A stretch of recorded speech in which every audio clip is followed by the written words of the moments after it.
Right now, Ukraine's victory, Germany has done something incredible. The shock alliance between Berlin and Kyiv is launching a hellish meat grinder for the Kremlin. A new superweapon that will drive Putin insane. This is a trap for the Russians. The front could collapse as soon as tomorrow. These details are blowing up the internet. Urgently, the Ukrainian armed forces could enter Crimea. The timer is running, the Kerch Bridge is under attack and could disappear from the map. Russian air defense has been breached. This has never happened before. Karma in action. The Russian army is turning to ashes. Hundreds missing, dozens of positions surrendered.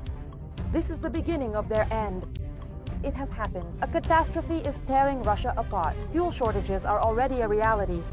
Even in Moscow, people are lining up. Chaos has engulfed Russia. Shock. Putin has publicly challenged NATO. Experts are sounding the alarm. Here's what no one noticed during the dictator's speech. You'll be surprised when you hear it. We'll cover all this further in our broadcast. Hotspot? Urgent! Sensational news from Germany.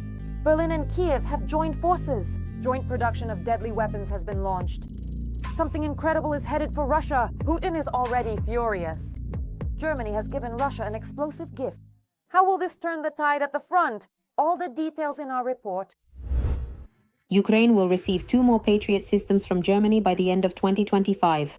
Berlin will provide modern air defense systems to Kyiv with the support of Norwegian partners. The strengthening of Ukraine's air defense and the supply of missiles for these systems were further discussed by Volodymyr Zelensky and German Chancellor Friedrich Merz during their meeting on the sidelines of the European Political Community Summit in Copenhagen. They also discussed the implementation of the initiative known as the List of Ukraine's Priority Requirements, which allows the purchase of American weapons with financial support from alliance member countries. In particular, Germany has already financed the third package. Germany is one of the leaders. In terms of providing air defense assets to the Ukrainian side, these are accordingly Patriot surface-to-air missile systems, plus PAC-2 and PAC-3 missiles for the Patriots. This also includes IRIS-T systems.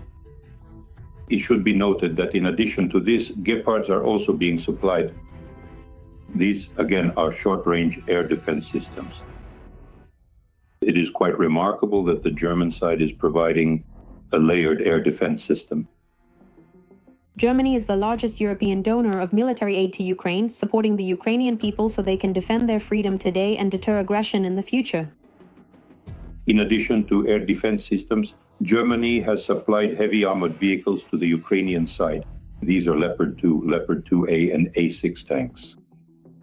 These are among the most modern types of armored vehicles in their class. In addition, and accordingly, this includes the transfer of infantry fighting vehicles.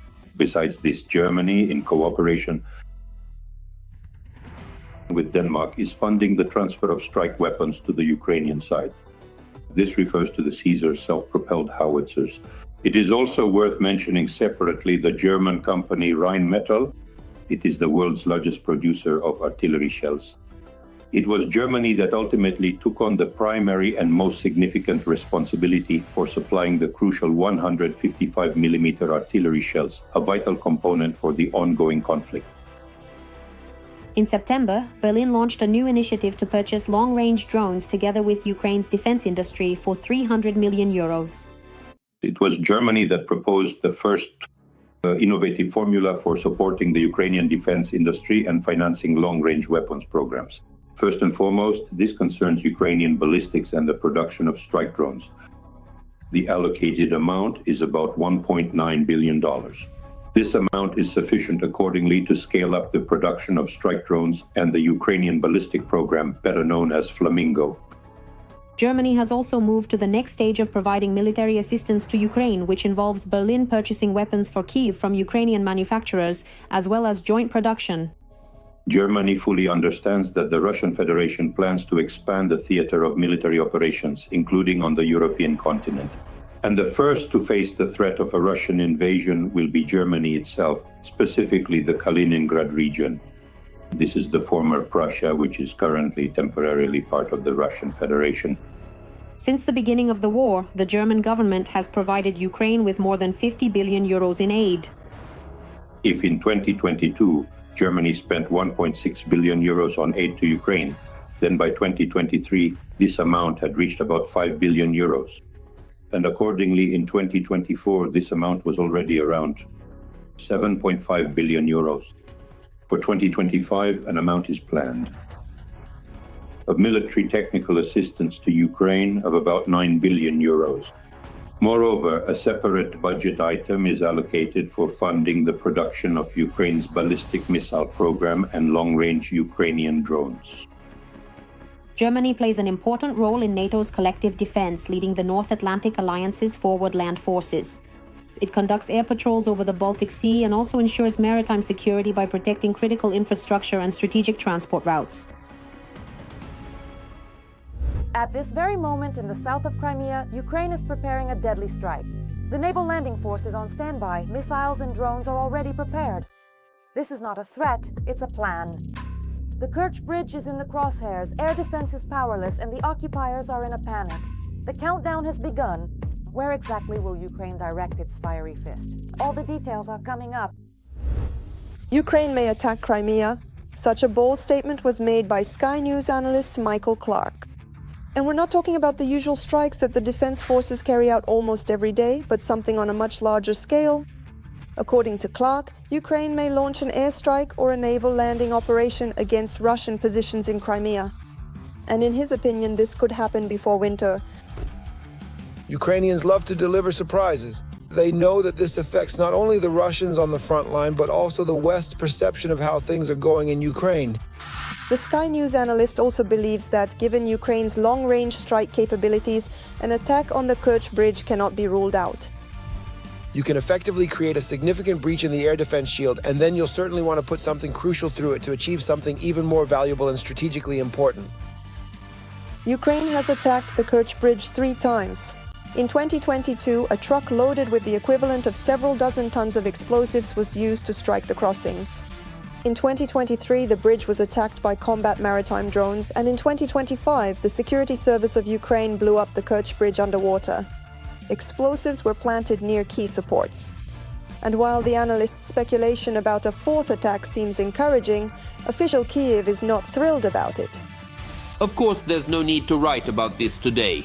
These are somewhat different stages of the war, and in general, there's no need to announce intentions in a war that's been going on for almost 4 years. Russia is still investing significant resources in countering Ukraine. We see everything they are doing. I will not comment on offensive operations. That's not entirely appropriate. Experts and the military are also against such loud statements. They really are working on Crimea. Demilitarization is in full swing. But that's all you need to know. This is the personal opinion of a private individual who has no connection to the actual state of affairs. The only way to assess such a publication is it emphasizes that Crimea, the temporarily occupied Ukrainian peninsula, has not only remained on the agenda for our country's defense forces, but is now in such a, I wouldn't even call it active development. And right now there is an active phase underway to demilitarize temporarily occupied Crimea.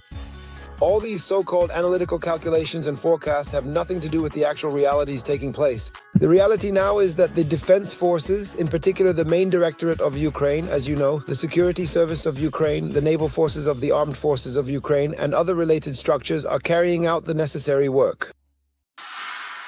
This work consists of constant targeted operations to destroy Russian radar systems, air defense installations, aircraft, and so on.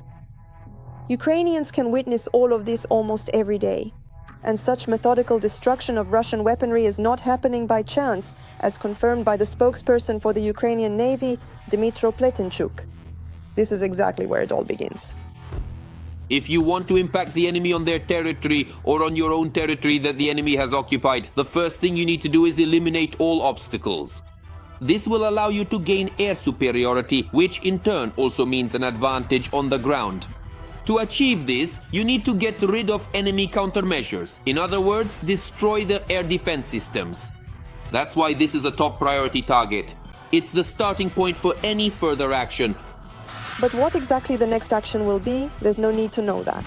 Speculation won't do any good either, especially from Western analysts. There's no need to interfere with the work of the defense forces.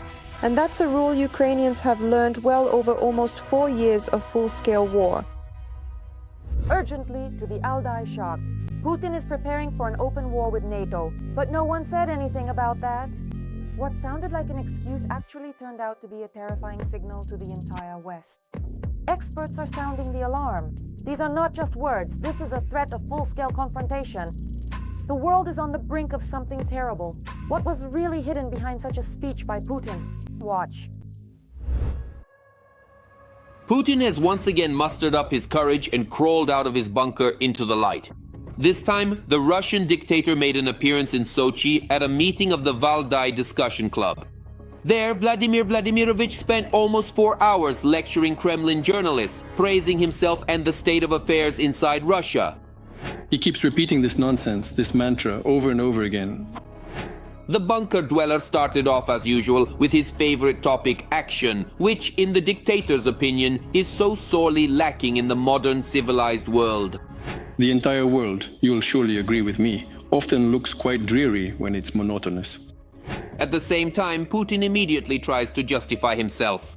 Supposedly, he personally isn't stirring up any trouble in Europe. They can't possibly believe what they're saying, that Russia is planning to attack NATO. It's impossible to believe that. Yet they're convincing their own people of it. So, what kind of people are they? They're either very incompetent. If they really believe it, it's impossible to believe such nonsense. Or they're just dishonest.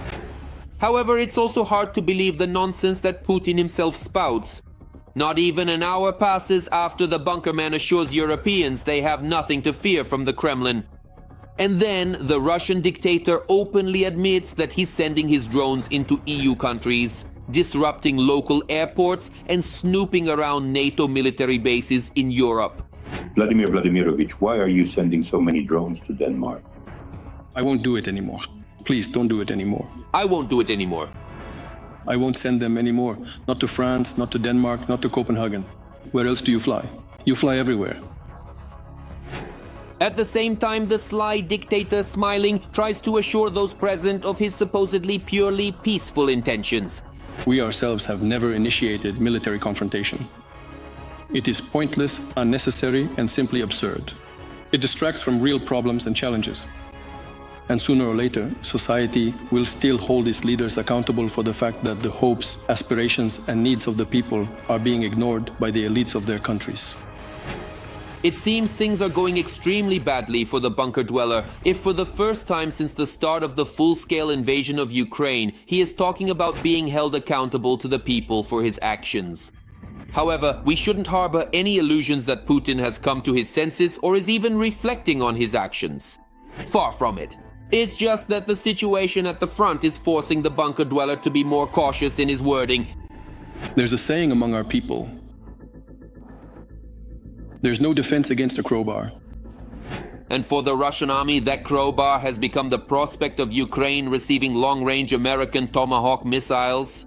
Combined with permission to strike Russian rear positions with them, this could seriously worsen the situation for the occupiers.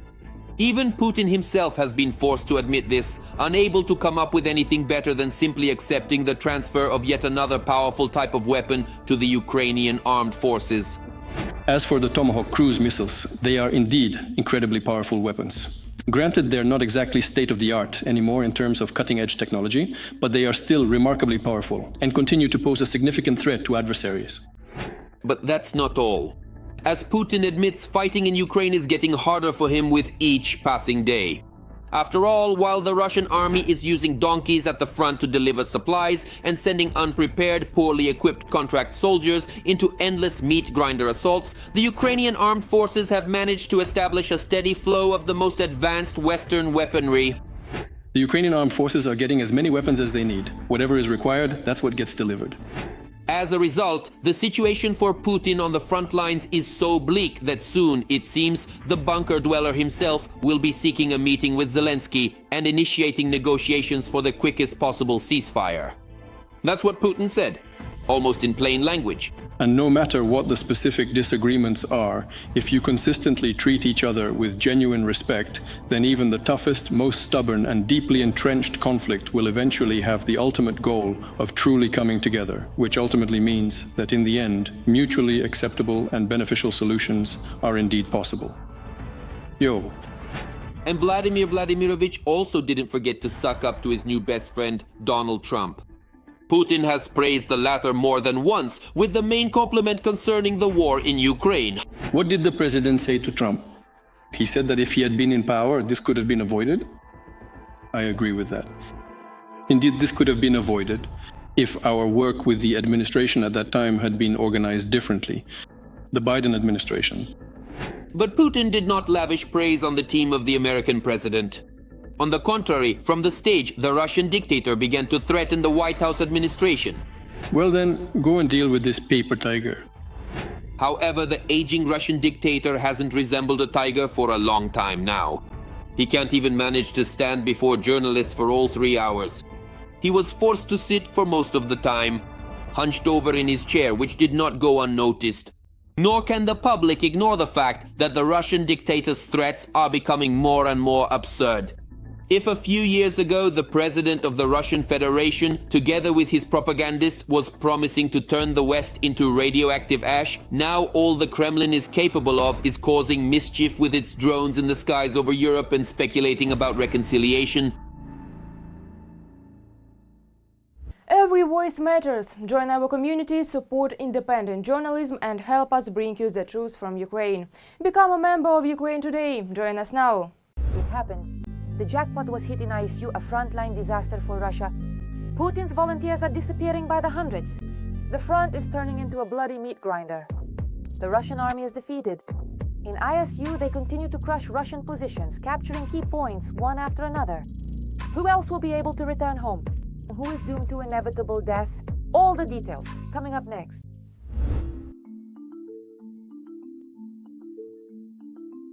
It turns out we were always being sent to assaults. They kept telling us to hold the line. I don't have a leg anymore. From September 19th to October 3rd alone, the Russian army irretrievably lost more than 1,000 people in the war in Ukraine. There's nowhere to hide. I don't know. I'll have to crawl. Crawl for about 2 kilometers or so. My head is spinning. The losses of the Russian Federation are horrifying. The economy is bursting at the seams, but Putin is ready to make even greater sacrifices. Now, even businesses are being strictly required to help with recruiting people for the front.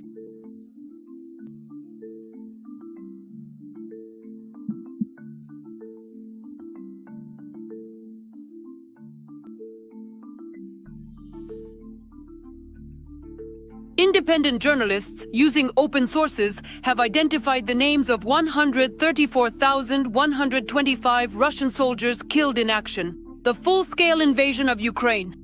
This data makes it possible to trace a kind of pulse of the war, showing how the Kremlin spared no one and threw its own people into local assaults just to capture another village in Ukraine. Our commanders make irrational decisions, sending us to certain death. There are just so many different civilian drones there. All weapons and barrels, artillery, are being fired at it in PLV and Baba Yaga. And there's no cover at all, they just send us out in the open. And now the guys are clearly digging for themselves.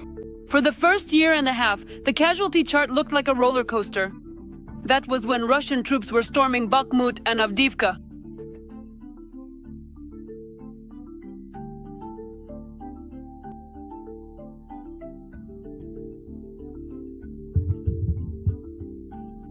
The Russian Ministry of Defense under Shoigu at the time was burying 100 to 150 people a day. Sometimes there were drops to 50 to 60 killed per day. Basically, they're just throwing us in to be slaughtered. There was no clarity about anything. And there's no one left to replenish with. People are running out. Only the last strength remains.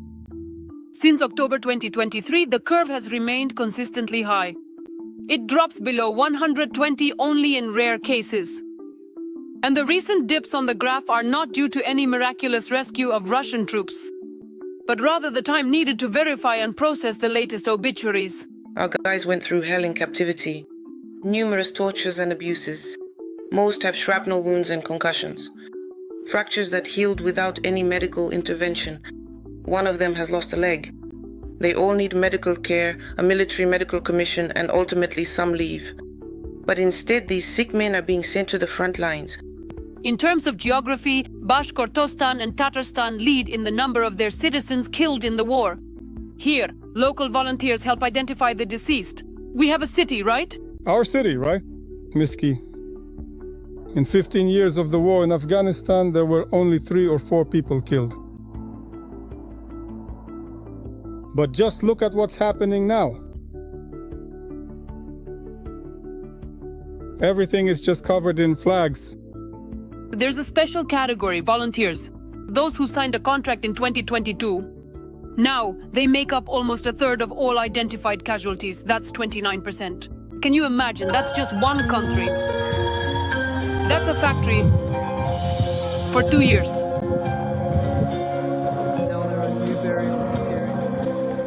The Kremlin is disposing of those who went to war on their own, who fell for the propaganda. Prisoners make up the second category. In terms of numbers, this category accounts for 14% of the losses. Some of the dead are officially recorded as volunteers, not as prisoners.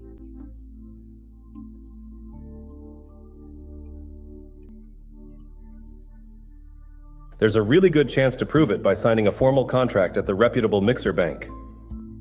Dynamic music. The mobilized make up 11% of the list. This figure is understated because obituaries often conceal their status.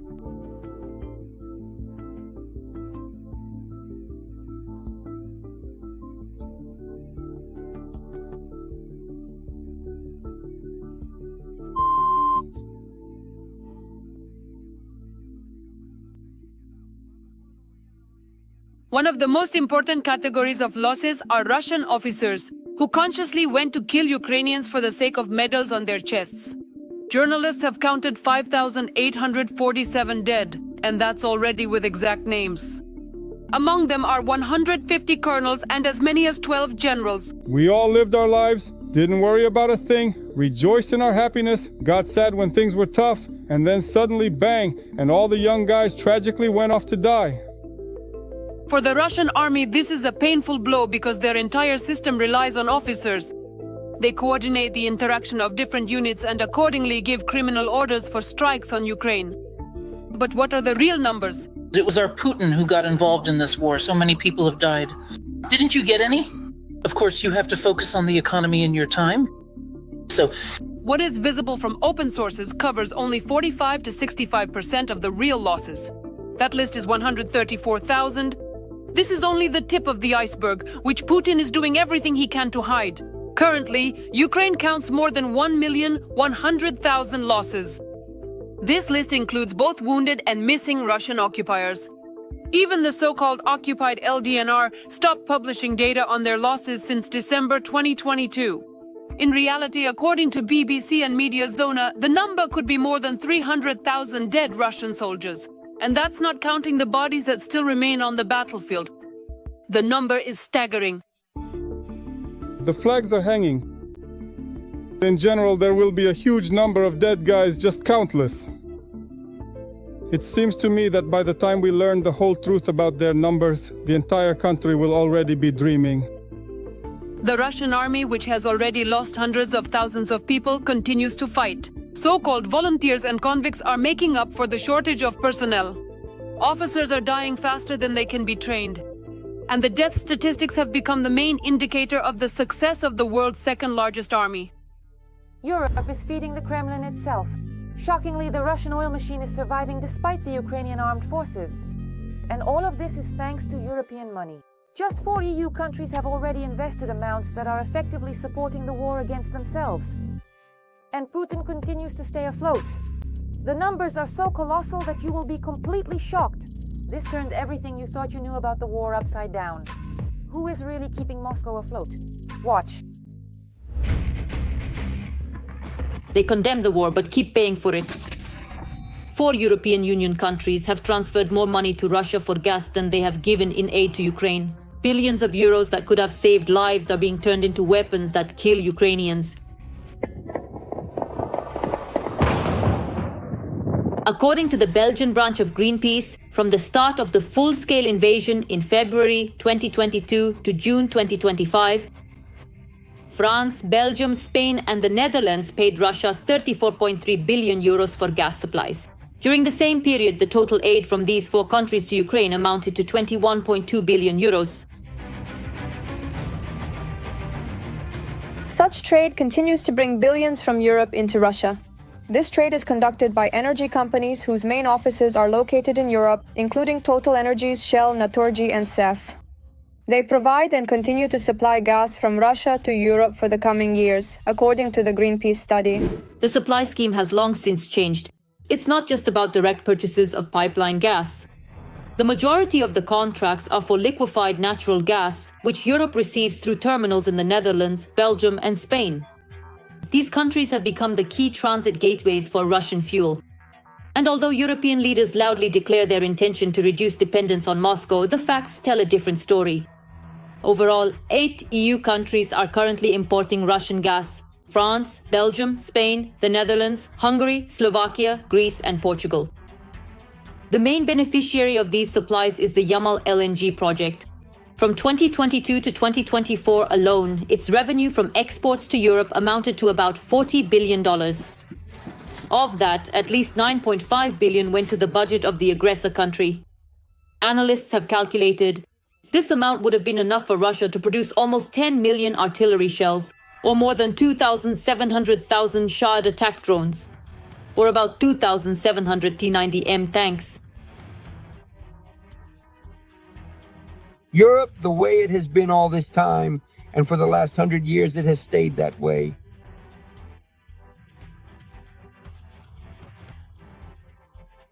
And I don't need anything else. After all, the price that Russia offers for SPG is at least 15% lower than global prices. They count the money first and foremost. And then everyone tries to profit from this war. Everyone will suffer, but Ukraine will be the first to suffer. Unfortunately, despite our hopes and extensive diplomatic efforts, the Europeans did not become our full-fledged and reliable partners in this critical endeavor. And in fact, the sovereign nations that are currently providing us with crucial assistance and unwavering support are precisely those countries that could potentially suffer the most severe and detrimental consequences from the aggressive and unpredictable actions of the Russian Federation. It was only in July that Brussels decided to take a new step. Starting from January 2027, the EU does not ban the import of Russian liquefied gas, nor transactions with Rosneft and Gazprom Neft. But critics are convinced this is a belated move, made only after pressure from the US and personally from Donald Trump, who directly accused Europe of financing Russia's war against Ukraine. I don't believe in a 100% rejection of energy resources, that Europe will completely give up Russian energy supplies.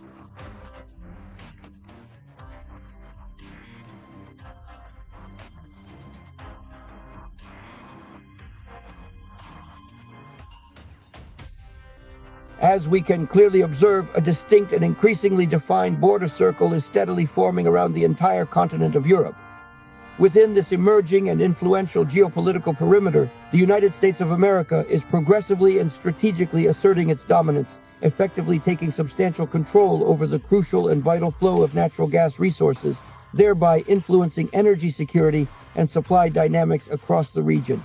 In Bulgaria, the authorities are making comprehensive plans to effectively take complete control of the crucial gas storage facilities and the intricate gas flows within the country, with this significant transition scheduled to occur in the year 2026. Therefore, it may turn out that in 2027 or 2028, they won't be buying directly from Russia, but will be buying from Russian companies. Europe understands well that replacing Russian gas with American gas could seriously impact the budget in the future. And they are actively resisting this, fully understanding that falling into complete and utter dependence, a monopolistic dependence on the United States of America, could eventually lead to significantly unreasonable prices for essential gas or indeed anything else. Alongside gas, Russia is actively exporting oil and doing so despite the sanctions. To bypass the restrictions, the Kremlin is using the so-called shadow fleet. The West prohibits buying Russian oil at prices above $60 per barrel and using the services of major insurance companies. Russian tankers operating with the Shadow Fleet are forced either to insure themselves in Russia or to go without insurance. Most often, the ships sail under the flags of countries that do not comply with international regulations. And the owners of the tankers are shell companies, which change quickly to avoid responsibility. Europe has almost completely stopped buying Russian oil, except for Slovakia and Hungary. According to the Russian Price Index Center, in the last weeks of August, Russia's maritime oil exports increased by 21%, up to 455,000 tons per day. This is the highest summer figure, although it is still less than in August 2024. At the same time, 52% of the oil is shipped to unknown destinations. 28% goes to China, 14% to Turkey. And about 80% of the shipments end up in India. We need to carefully consider and examine the oil market situation a bit more broadly and comprehensively, because the crucial replacement of Russian oil supplies in Europe actually happened due to Indian gasoline and diesel products flowing steadily from India directly to the European Union member states. However, it is also important to note that Russian fuel, despite sanctions, is still being processed and utilized as well, creating a complex and interconnected global energy landscape. The supply chain has become longer. In this particular model, India is indeed ready to completely give up its reliance on Russian oil, but then in return, it must have the crucial opportunity to purchase it either from the significant oil-producing nation of Iran or from the equally important Venezuela, because there simply aren't that many readily available free oil capacities in the entire world right now. That's precisely why, in this specific model, a certain and very important oil corridor is being carefully established or significantly expanded. But whether the United States of America will be willing to give the green light to increase the production or sale of Iranian or Venezuelan oil on the market is still a big question. And while some are looking for ways to save money by buying from a terrorist country, every barrel of Russian gas and oil turns into shells, tanks, and drones that kill people. In this system, every delivery leaves a trace. Ukraine is paying for this energy luxury with the highest price, the lives of its citizens and its destroyed cities.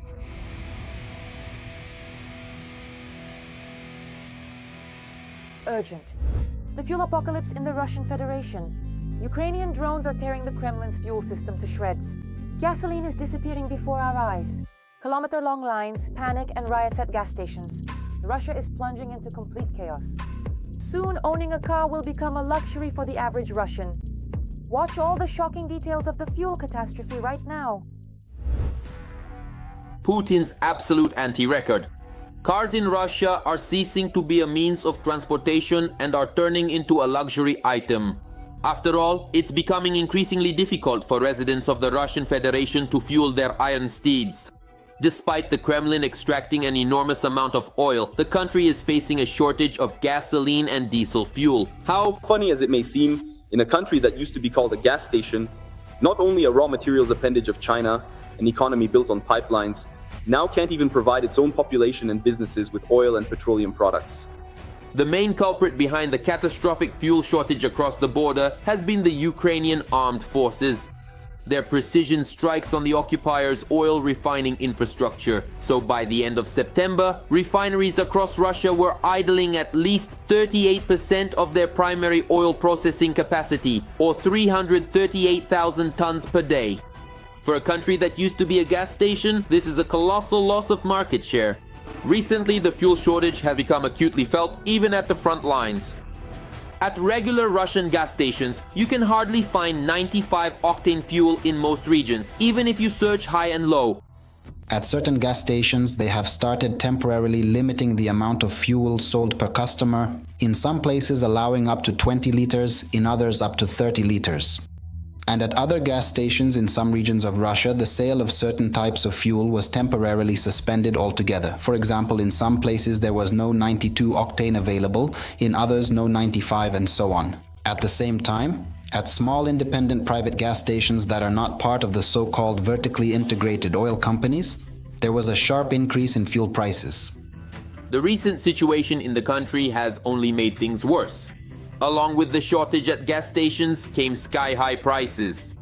Over this summer, the price of gasoline and diesel in Russia increased by a solid 15 to 20%. And starting in the fall, the prices displayed on gas station signs across the border have been changing almost daily, each time adding another ruble or so to the cost of fuel. But even such an increase is not enough to cover the costs of Russian oil refineries, which are now constantly under attack from Ukrainian drones. The scale of the shortage is such that this is a desperate attempt by hitting the oil companies in their wallets, whose profits are collapsing and many are operating at a loss, to somehow supply the domestic market, despite the ongoing disasters. Things are even worse for Russian oil traders on foreign markets than they are domestically. If previously the government compensated for the price difference through exports, today Russian oil isn't being bought in Europe even for pennies. This means that cheap gasoline within Russia itself is no longer something to expect. There's a major problem with fuel, the crisis will only intensify, and as a result, they can't make money on foreign markets either, because of reduced refining and falling oil prices. Right now, Russian oil is trading at $55 to $57 per barrel, taking into account all the discounts and markdowns. And that's it. Now the oil companies are basically begging the government for help, asking for lower taxes, reduced mineral extraction tax rates, export duties, and excise taxes.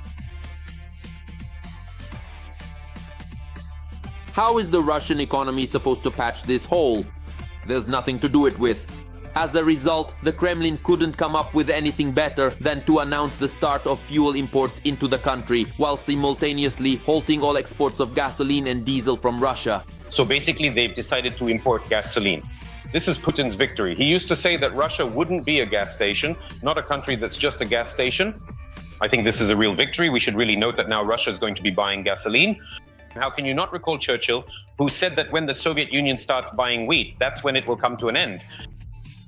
Similarly, when Putin's Russia starts buying gasoline, after a while it will come to an end, just like it did before. The Ukrainian authorities have also actively taken up the task of helping Russia come to an end. Alongside drone attacks on oil refineries, Kyiv is striking painful blows to Putin's economy on the diplomatic front as well. If Ukraine synchronizes its strategy to reduce Russia's resource base together with its allies with Europe, America, Japan, and so on, then sanctions will be imposed very quickly.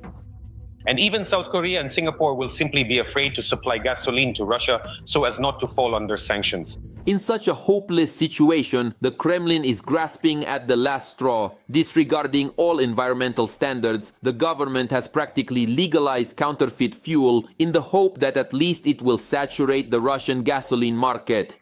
However, analysts insist that such a decision will, on the contrary, drive the final nail into the coffin of oil refining in Russia and beyond. The authorities have decided to fight the gasoline shortage with methods that cause suffocation and damage car engines. Deputy Prime Minister Novik has proposed bringing back for 6 months a special gasoline additive that was banned back in 2016. They want to use it to increase gasoline production, but there's a catch. The additive has a negative impact on the environment, damages vehicles, and raises the level of nitrogen oxides in exhaust fumes, which settle in the air at a height of 60 centimeters above the ground. Breathing in these fumes is dangerous for people. Symptoms of poisoning include slowed reactions, suffocation, and bluish discoloration of the hands and ears. And such a surrogate with toxic additives can turn an engine into a pile of scrap metal in no time. After just 6 months of running on this kind of fuel, a car will be ruined, just like all of Russia's public transport. Then, without proper gasoline and diesel, the entire multi-million strong country would be forced to go back to good old horse-drawn carts. On